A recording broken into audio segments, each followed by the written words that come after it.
Hello everyone. We are getting into the latter part of our term together, and even though you're currently working on literary analysis essay number 2 on poetry, I wanted to record this so that if you are looking ahead at the coming weeks that you're familiar with some of the critical theories that you will have as an option to pursue for your very final essay. So critical theory is one of my favorite aspects of teaching literature. And it is the way that we choose to interpret a piece. And just like other theories and other disciplines, there are options for how we choose to read and interpret pieces. So I'm going to walk you through the most common literary critical theories, and I will then be asking you in the coming weeks to choose the theory approach that you would like to use for your final essay. So what is critical theory? Critical theory is just the different lenses in which we use to discuss and analyze different works of art, different literature, and cultural movements. So when we choose to use a specific theory, we're choosing to pay particular attention to certain things in a work of art. So if we are using the feminist theory, for instance, we are looking for depictions of women and how gender is portrayed in a certain piece. If we're using, conversely, Marxist theory, we're looking at how class and society are portrayed in certain pieces. So by using a theory, we get to pick the various components that we pay most attention to when reading and analyzing, and then that adds to the layers of interpretation for literature. So if you have a piece of literature that's been around for 200 years, and you apply the different approaches, the different theories to it, you can get lots of different interpretations of those pieces. A timeline, a quick snapshot of how theory evolved.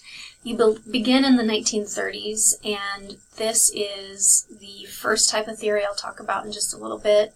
And then you work your way over kind of decades and to the current moment with different styles of criticism or literary criticism or approaches to literature that have evolved. And oftentimes these theories are reflective of the movements in our culture. So as you can see, queer and gender studies came post-feminism because awareness about gender evolved after the second wave of feminism, or at least acknowledgement of it in literary circles did. So those types of theories that emerge often reflect the changes that we are going through as a society. As you begin to think about theory, I want you to think about the canon. And canon is a word that we use to imply the works of literature that we as a group, as a society, as institutes of higher education, choose to read and keep rereading. And they are considered timeless works or timeless classics. And the idea of a canon has changed over the last several decades.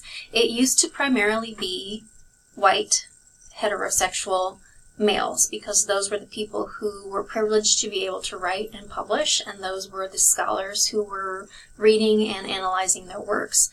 But as our world has become more diverse and inclusive, so has the canon, which means that when you read things like the Norton Anthology, you're going to be exposed to authors who would not have been in there 60 years ago, 50 years ago, even 30 to 20 years ago. So our canon has expanded, just like the theories have, to reflect the changes in our culture. And we are definitely seeing more female writers, more multicultural writers, more writers who are not from the Western civilization, and then more writers who represent non-heteronormative standards. So beginning with the first theory, you have criticism, or new criticism, or formalism.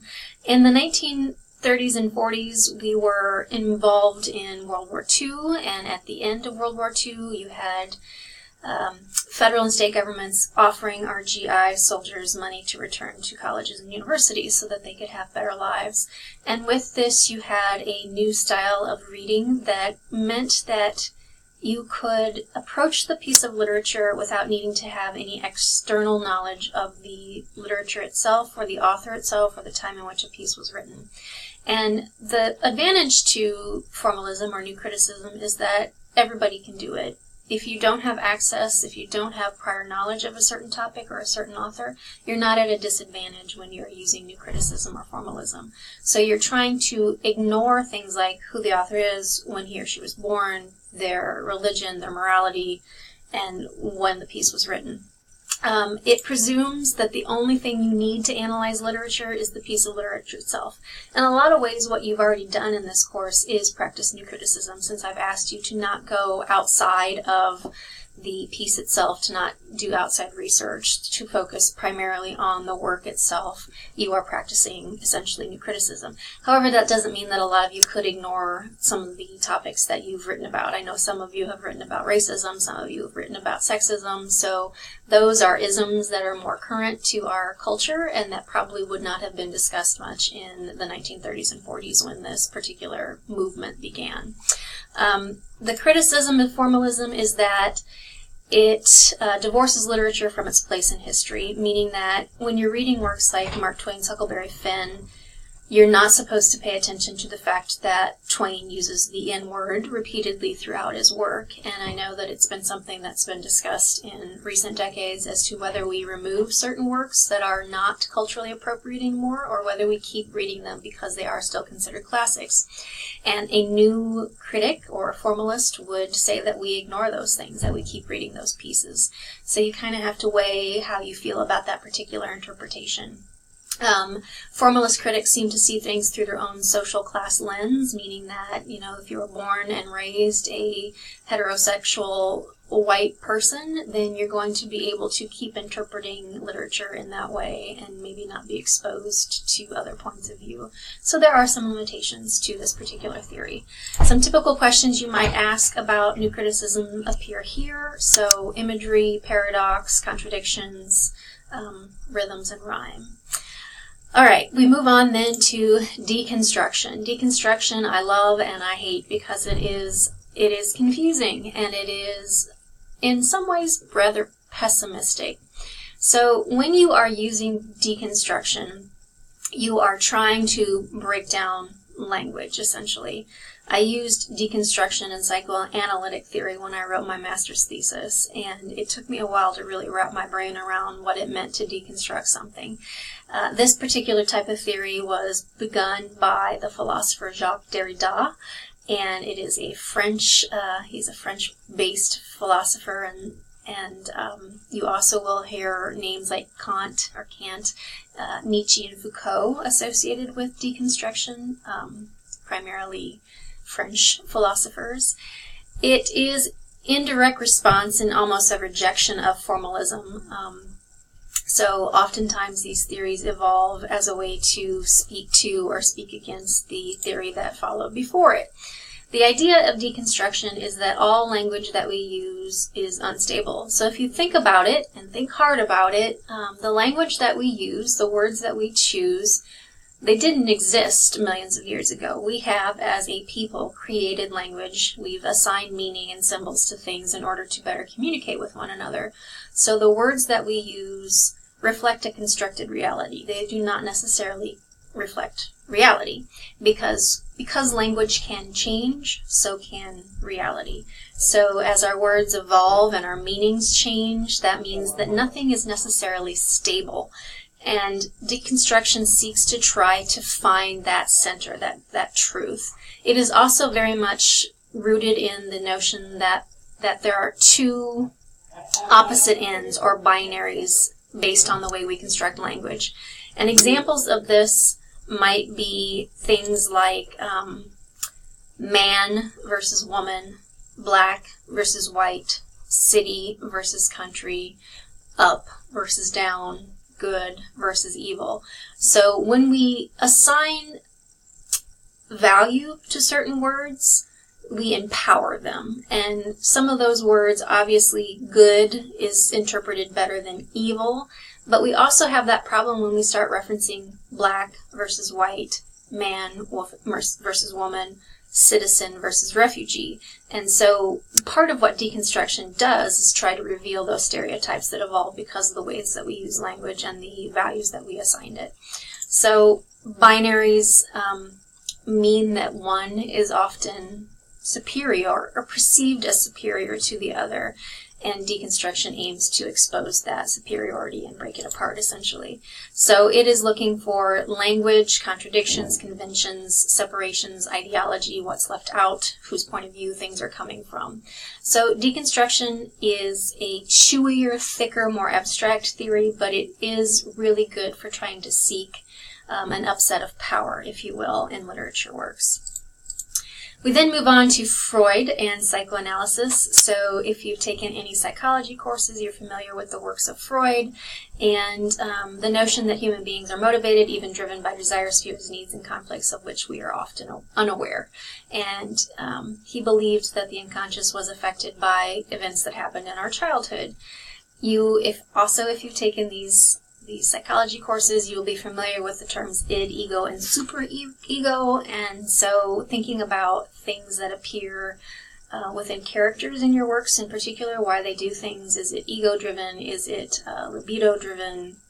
And when you're talking about Freud, when you're talking about psychoanalysis, you're oftentimes talking about sex, and you're talking about Oedipus and Electra.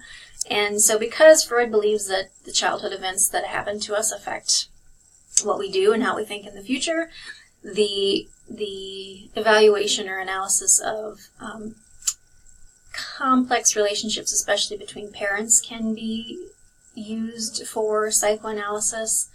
When we get into works that talk about secrets, that talk about caves, that talk about water. Oftentimes these are symbols of Freudian clues. And so think about Frankenstein, think about Poe, think about the one that I'm thinking, Atwood's Lucis Naturae.